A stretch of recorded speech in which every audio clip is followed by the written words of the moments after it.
Welcome to another episode of Sense-sational Customer Experiences. This is the show where we explore the idea that everything your customer knows about you is a direct result of input from their five senses. It's what they see, hear, taste, smell, and touch that determines how much they love you. And now here's your host and consumer experience expert, Wes Miller. Welcome to the Sense-sational Customer Experiences podcast.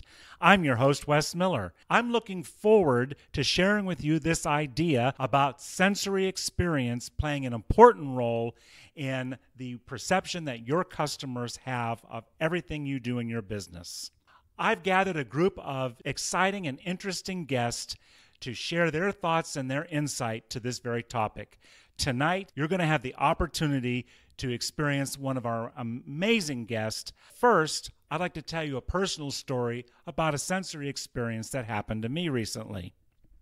I had an opportunity to attend the NAB, which is the National Association of Broadcasters Convention right here in Las Vegas, and what a delight that was. And one of the things, there were two things that really struck me from a sensory standpoint. One was that as I walked through the hall, which is normally a concrete floor building, I couldn't help but notice the carpeting. And not just any carpeting, but how thick the carpeting was. In fact, without even thinking about it, I was walking the show with a friend, and she commented that the carpeting really made a difference for her. And she said, "You know what the floor is?" And I said, "Yeah, it's concrete." And she said, "Exactly. This carpeting really makes a difference." That is an example when we think about our sensories. Remember, everything our customer knows about us is a direct result of input from our five senses. And one of those senses is the touch and feel. Certainly, touch and feel came into play as we were walking on that carpeting. And I'm sure that there's some thought about that when they think about how much padding to put in there. Because I've been to the convention center when they've done other shows, and the padding is not as thick usually. So there was obviously some intentional design for this particular show to have extra thick padding, which of course led to the comfort of those of us walking the show. That was one thing I noticed. There was a second thing I also noticed, and that was there was definitely a fragrance being pumped into the air. And as I noticed that as I was walking down the aisleways and whatnot, I said, that is something that I'm noticing, and it's something that makes me want to stay. For whatever reason, I just was kind of connecting with it. It was kind of a vanilla type smell, and I was really liking that. So two examples that I experienced this week. One was the extra softness of the carpet, certainly touching on or tapping into the touch sense that we all have. And the other was the fragrance of the hall, having that vanilla fragrance attached itself to my smelling sensory experience. And these are the types of things that customers may not notice directly, but indirectly they do experience it, and they do know that it's part of what makes them want to be your customer. So, as I'm always saying, pay attention to these things that are very sensory in nature.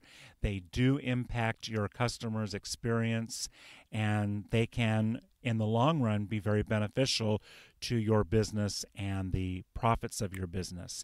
Today, I'm very excited about a guest that we have who is going to give us all some insight on a topic that they are an expert in. I'm thrilled to be able to have this person as a guest. It's someone that I've known for a long time, and I hope that you'll benefit too. Let me tell you a little bit about this person. I am here with Christopher Curtis, who is oftentimes referred to as Sarge, and I'm going to ask him, he may not know this yet, but I am going to ask him to explain more about where the name Sarge comes from, what it means. He is the Director of Concierge Services for the Downtown Project in Las Vegas. Those of you who love Las Vegas and downtown will be excited to know about some of the things he's working on there, and he's going to hopefully give us some insight to that. In addition to that, he does some incredible training programs and projects. He is part of the Police Academy instruction. He's an instructor for the Police Academy. He's an international speaker. And I've had the privilege of participating in a couple of his workshops, one recently. And it was in that workshop when I had a very sensory experience because of some of my own background and some of my own things that have happened to me. And as he spoke, I realized he had an important message that would be invaluable to listeners of this program. And so I invited him to participate. And Sarge, how are you? Hey, Wes, I'm doing well. Thanks for having me. So let's just start right there. Tell me more about the name Sarge. So my first name is Christopher. It's actually a really common name. But I was in the Marine Corps. I spent 5 years in the United States Marine Corps, and I attained the rank of sergeant. And I spent 21 plus years on the Las Vegas Metropolitan Police Department, where I also attained the rank of sergeant. So people would call me Sarge while I was on the police department, and it stuck. So the majority of people that I interact with after I got promoted call me Sarge. So that's where that comes from. Okay. You used to do that. That's your past. So how did that bring you to being the director of concierge services for the Downtown Project? And for our listeners, why don't you tell us a little bit about what is the Downtown Project? The Downtown Project is a phenomenal, the brainchild of a guy named Tony Hsieh, who is the CEO of Zappos and also the author of Delivering Happiness. He decided that he wanted to change downtown and decided to invest $350 million into the development of downtown. I just so happened to be the community-oriented policing sergeant for Metro at the time. And he saw me, and one day he invited me to meet him. I have wondered why he wanted to meet me. I was like, why would he want to meet me? And I sat down, and he said, can you create a team of people that do what you do without arresting people? Because I think he saw that my interactions with the people in the community was different than what the typical police officer would do. And I thought about it for about 3 seconds, and I told him I wasn't old enough to retire, and he said, we can figure that out. And we made it happen, and I retired from the police department. I transitioned into creating a team of ambassadors that make the downtown area feel more comfortable, inviting, and do some really phenomenal things to get people to feel more comfortable being in downtown, because most downtowns traditionally have a lot of homelessness. They have sometimes a uptick in crime during the summer months. And what the ambassador program that I created, which Tony wanted to use the name the Downtown Rangers, their goal and focus was to make the downtown a cleaner, safer place. And for the last 5 years, I've been doing that. Interestingly, my title, the Director of Concierge Services, is kind of like an official title. When we started off, we were very non-traditional. And my title was Ambassador of Good Chill. And I used that up until we realized that we had to become more of a formalized company. A lot of people didn't know what Ambassador of Good Chill meant. And, very simply, it was that my role and responsibility was to utilize the resources that I had, my training experience, to make the downtown area more chill. So, but that has now morphed into Director of Concierge Services, more all-encompassing. So are you still working on this idea of making it more chill? Oh yeah, that's one. So part of my role, so in the daytime, part of our holding, so Downtown Project, we have real estate, we have some nightlife venues, restaurants, bars, container park, all of those things within that small little footprint between, it's not really that small, it's about a 15 block footprint from Fremont and Stewart all the way down to about a little bit past Maryland Parkway. The Downtown Rangers are down walking, doing cleanups, giving people directions and directing people in the right direction, tourists and residents alike. And in the evening, my role is to ensure that the nightlife venues are safe and run properly from a security and safety perspective. So my background in policing and law enforcement was a big help in that regard. It sounds like when we talk about this idea of being sensational and really tapping into senses, it sounds like there's a role there in this idea of being chill and what it is that you're doing.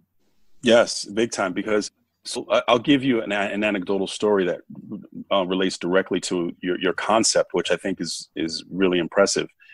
So when the Rangers started out on the street, they were wearing uniforms and kind of walking around, and people sometimes are a little apprehensive to approach a person in uniform to ask them for directions. I think it's just a natural instinct.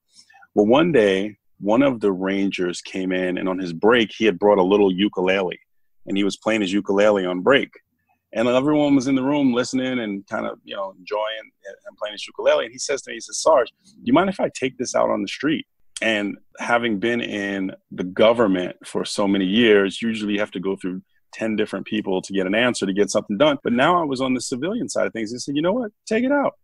He took his ukulele out on the street, and it was amazing. People were taking pictures with him, approaching him. And by the next week, nearly every Ranger had purchased their own ukulele and walking around with ukuleles, playing ukulele. So from a sensory perspective, you could imagine that you have this really interesting dichotomy of a person in uniform. However, they're now playing a ukulele, but it worked out really well. And it was one of those serendipitous things that occurred that turned into something that ended up at one point becoming a news story sometime back. And we got some really great pictures. And so I think that kind of taps into the concept that you talk about with the senses.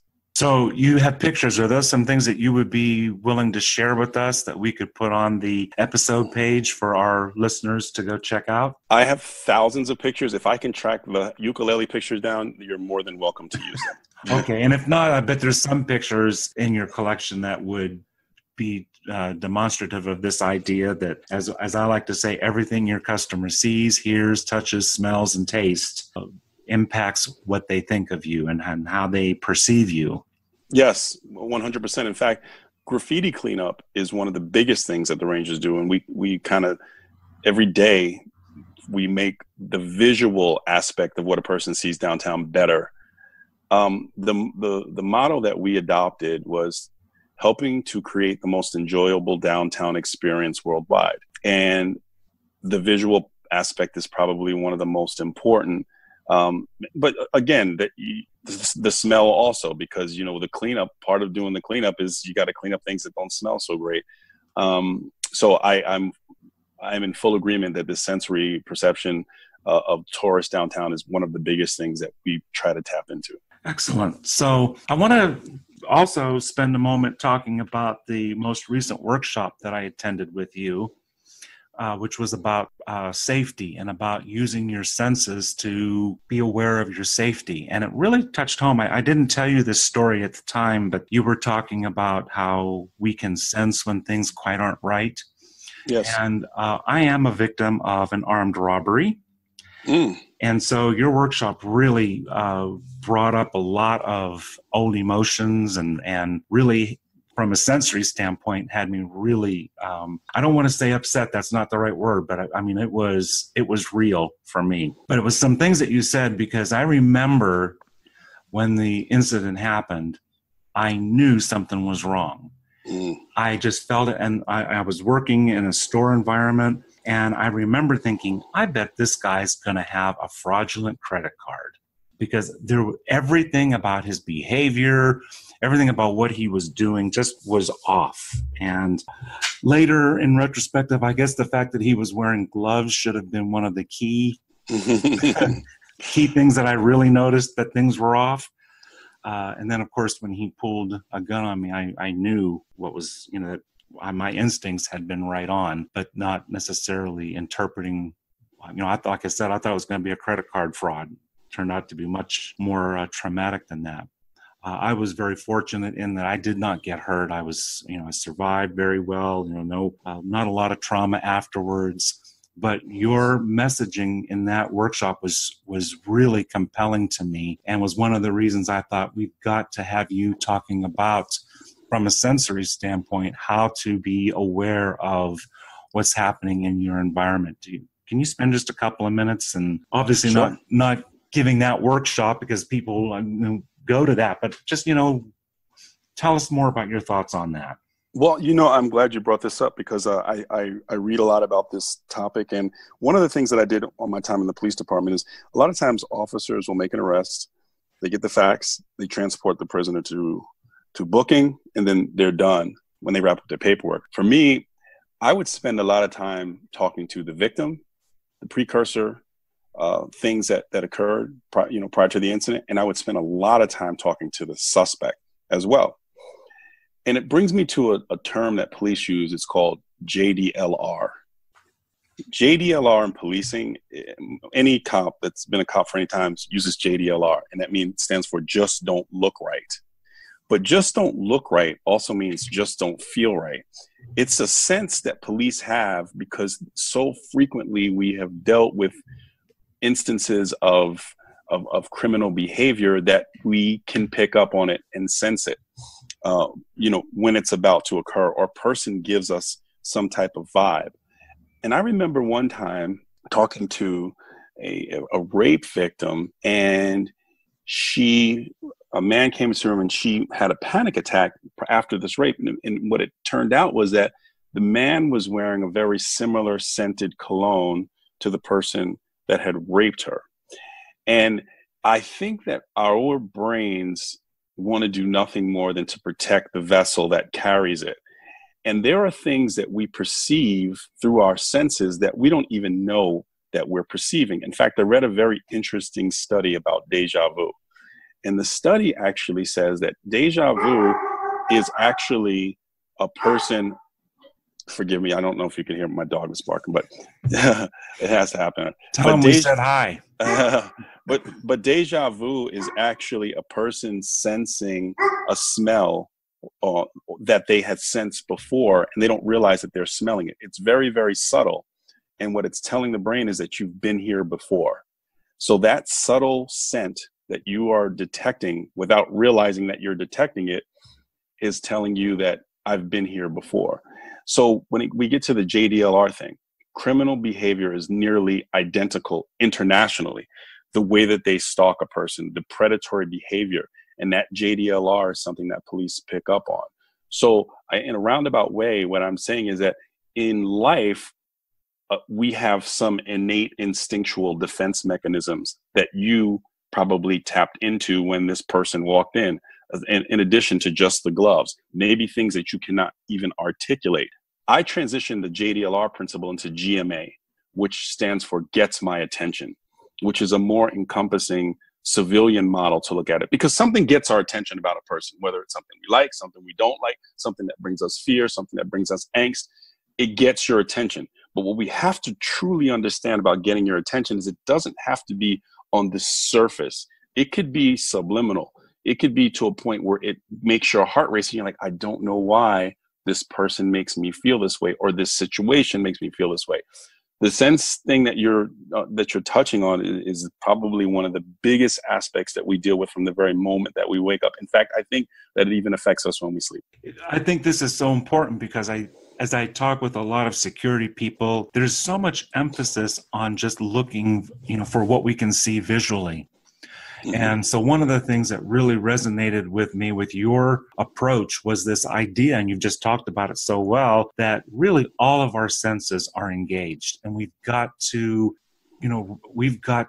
respect the fact that we have multiple input methods, not just visual, but there is the things that you hear, the things that you smell, all those things. And as you said, a lot of times you may not even be able to identify what it is, but because the brain records and documents all of that and has it there ready for us, it can come through to us in the way of our intuitive type, as you said, deja vu kind of experiences. You talk about JDLR, which is, just don't look right. And I do want to take this moment just to give a little plug for your book, because that concept is on page 12 of your book. And the book is the 7-Second Black Belt. And you give a lot of really great background information on the concepts of what you just spoke about, and then top it off by giving 77 different scenarios. And I had to share with you, I've been through some of the scenarios that I was like, I'm not sure how I feel about this or how to respond to this, but I like the fact that it's making me think and get better prepared so that should I find myself in some of these scenarios, I will be better prepared, or at least in some cases have really thought through what to do. So good idea. Really Very appreciate good idea. that. So going back to some of this. And so a lot of this is really, for me anyway, it was new to hear from someone in your position. So one of the questions I wanted to ask you was, in your opinion, do you consider yourself a visionary on this approach to safety and personal experience? One of the things, Downtown Project and with Tony Hsieh is always about humility. And calling myself a visionary, it's difficult for me to say that. I do believe that I am on the forefront of some of the studies. I'm a firm believer in it, and I am an advocate of sharing this information actively. So if you want to say that's a visionary, then yes, I would say that I would be considered a visionary then. And then, so tell us, what's your greatest source of inspiration? Because, visionaries, certainly, I want to find out who's inspiring or what's inspiring them so I can tap into that too. I would have to say that, Tony Hsieh to me is a person that I admire. I just saw him this past weekend. Tony is, I think, a little over 40 now. And, he became a billionaire before he was 40. And I saw him at this event, and he just came with this concept, working with some other people to do a parade with floats and music and everything. And he had this big mohawk. And I saw him at this event, and he was just acting, like as if the world was his oyster and just enjoying himself. And to me, he gave me the inspiration to say, I don't have to go through 10 levels of approval. If I see something that I want to see happen, then just make it happen. The other thing that he also says that I find very inspirational is he says that if you are your authentic self, the right people will find you. Be your authentic self and the right people will find you. And to me, that concept is really liberating, because so often we feel like we have to act or be a certain way to be accepted. And that's really not the case. If you're authentic and you're your true self, the right people will find you. Glad to hear you bring up Tony Hsieh. You've mentioned him a couple times. Certainly to those of us in Las Vegas, we recognize him as a true leader and someone who is embarking on some phenomenal things. I've been on the tour of Zappos a couple times. Do they still do those? They do. Zappos does still do the tours. I work for a downtown project, not Zappos, but they're like a sister to us. Mm-hmm. And, we have a very close relationship, but they do still do their tours. I think I need to go on that tour again. In fact, I probably should do an episode where we maybe are able to document a tour and talking about some of the really cutting edge type ideas that are coming out of there. That would be fun. Yeah. Tell me about the first impression you like to make. We're talking about sensory stuff, what people see, hear, smell. What interesting question. What kind of first impression do you like to make, and do you like your rangers to make? So interesting question. So it depends on the person that I'm interacting with. And that's important because sometimes I run into people who I have taken to jail. Sometimes I run into people who are downtown and their goal is to do something that's not positive. And I want the person to know that I'm capable of making sure that that type of behavior does not occur downtown. Other people, I want to just make sure that they know that I'm an advocate of safety and fun and promoting positive experience downtown. But when you asked me that question, I didn't think of it so much as when in the work capacity. I thought of it more in just a general capacity. When Christopher Curtis or Sarge meets someone, what do they want? What do I want them, to see? And I think that I want people to see an authentic person that they can trust. Okay. When we first started talking, you indicated that a lot of the sensational customer experiences ideas resonated with you, and there were some things that excited you that you wanted to talk about. I'm going to give you the chance to kind of run with that now. Tell me what your thoughts are. So when the first story I wanted to tell you about was obviously the ukulele story, because that story to me is probably one of the most interesting connections between a uniformed safety personnel and just a serendipitous instance that occurred with someone who brought in a ukulele. Some of the other type of customer service experiences that I find fascinating is that, so I explained earlier that at night, during the evening hours, we have some nightlife venues. At these venues, people drink alcohol, and Sometimes they don't act like their normal self. And sometimes we have to engage them to, make sure that they're not behaving in a certain way. Sometimes drunk people do things that out of character. It happens frequently. In policing, for the most part, it was pretty cut and dry. If you commit a crime and you're supposed to go to jail, you likely are going to go to jail for that. On the civilian side, people commit infractions all the time, but a lot of times my goal is to look deeper into that interaction and figure out how I can enhance the customer service to the other people who are around, because the police don't care. 10 cars come up, the police block off the street. If people have to detour around that, if it's making a lot of noise or doing, the police don't necessarily think about the ancillary things that occur around the incident. In the civilian side, it's incredibly important that, let's say that a person inside of one of the venues does something wrong and the security has to take them into custody. The optics of a person sitting in handcuffs in the middle of a nightclub is really bad, and it messes up the customer service experience for the other people, the customer experience for the other people who are around. So from my role, it's important for me to figure out, how do we transport this person out of the view of other people? Even the person that's in custody, you know what? You came in from Podunk, Iowa for a bachelor party. You've never been to Vegas before. Do I potentially want you to come back if your behavior is different and adjusted and you realize it? Of course I do, because we all make mistakes. We're not the sum of the worst thing that we ever did. And I have to think deeper into that. I carry drink tickets with me every evening, because sometimes I've had instances where a person's ID didn't necessarily look like them, and they got held up at the door by a security staff who were doing their job. They want to protect the asset, which is the venue and the liquor license. And I bring a person to the side and say, I know you got held up at the door. Let me buy you your first round. You and your team the first round. I see someone has a sash on it says celebrating my 21st birthday. From a safety perspective, I have a whole bunch of people in line waiting, and I'll bring that person to the front of the line, and I'll maybe say, hey, let's sing happy birthday to this person. So what happens is, while they're singing happy birthday, everyone's laughing, the wait in the line is shorter. Now the people that are walking in are have a better attitude, and that transitions into safety, because if you walk in with a good attitude as opposed to a bad attitude, the likelihood of you getting involved in a negative experience inside is lessened.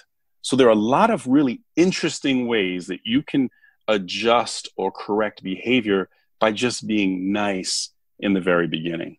I love that. It's being very proactive. So it sounds like I need to come up with my own book of 77 scenarios of how you can use senses to create a greater customer experience. I think it's a phenomenal concept. I think that you'll begin people all over the country trying to get you in to work on those. Yeah, I love that idea of, when you know that someone's having the birthday, get everybody involved in singing. And yeah, you're right. People are distracted. Now they don't realize that they've been waiting in line. They feel like they've been engaged in an experience in line as opposed to just waiting. Yep. That's phenomenal. Really phenomenal.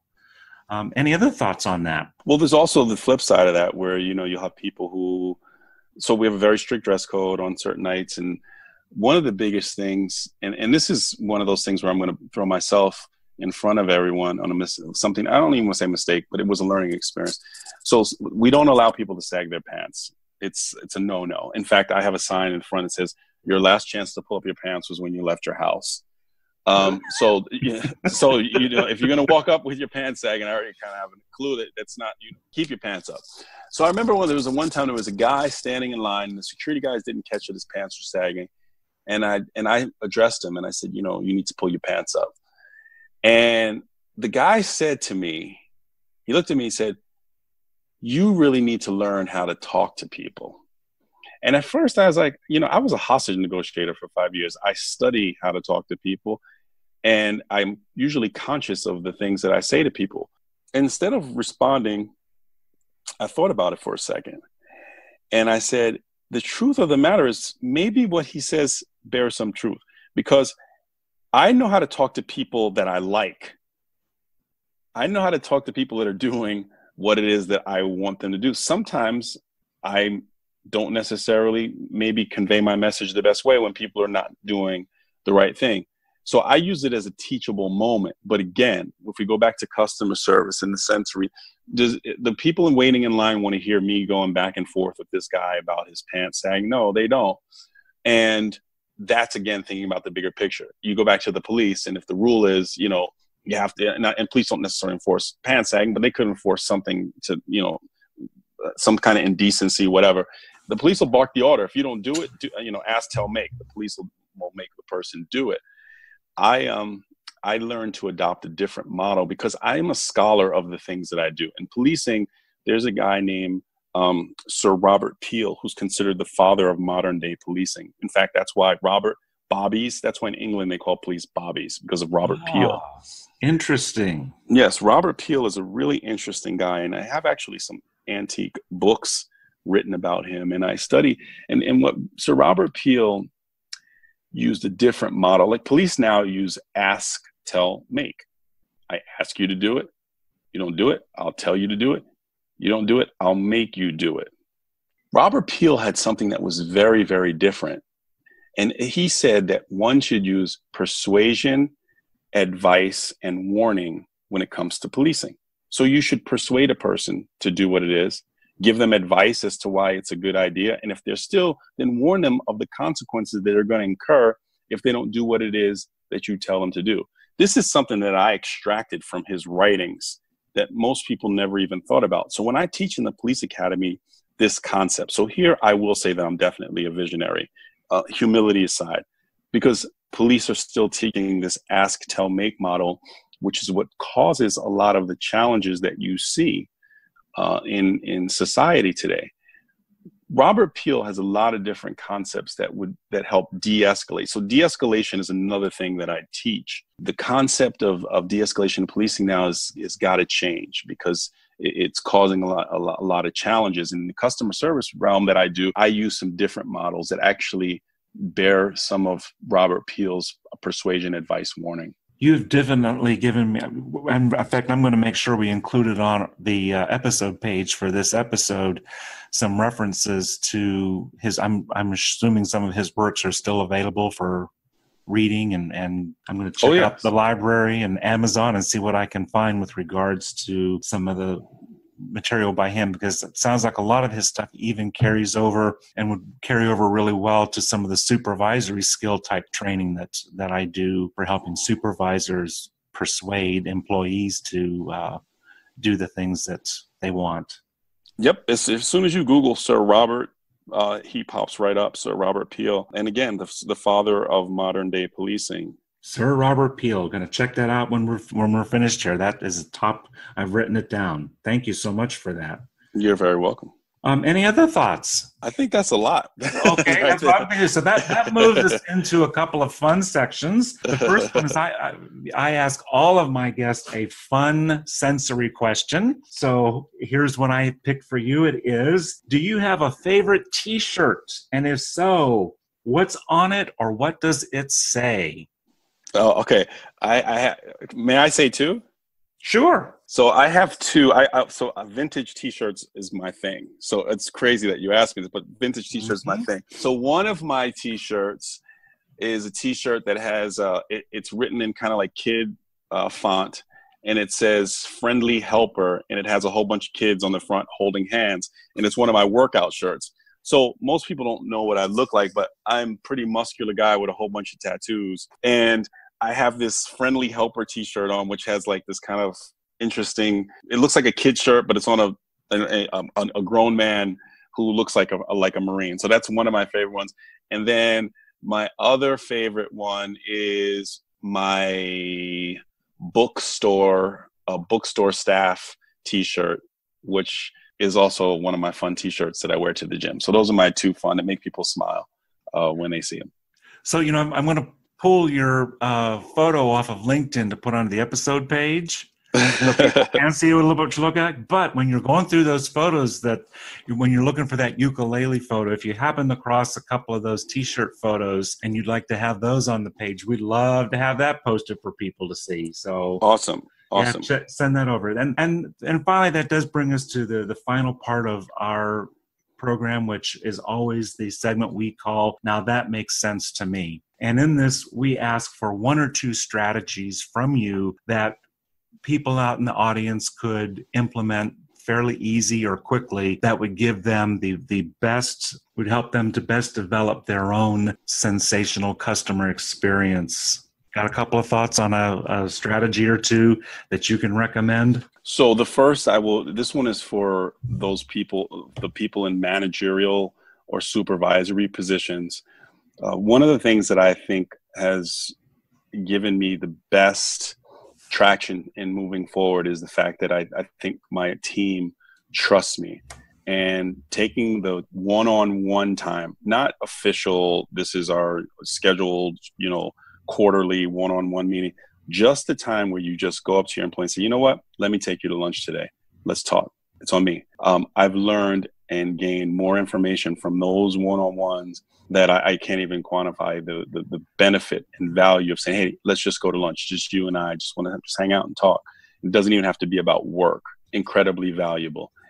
Then from an individual perspective, you have to be daring. You have to be willing to take the chance. We have been conditioned for so many years, and I say we as a people in society have been conditioned to say, I've got to live this certain way. I've got to act this certain way. If I try this, it may not work. Well, you know what? Maybe it will work.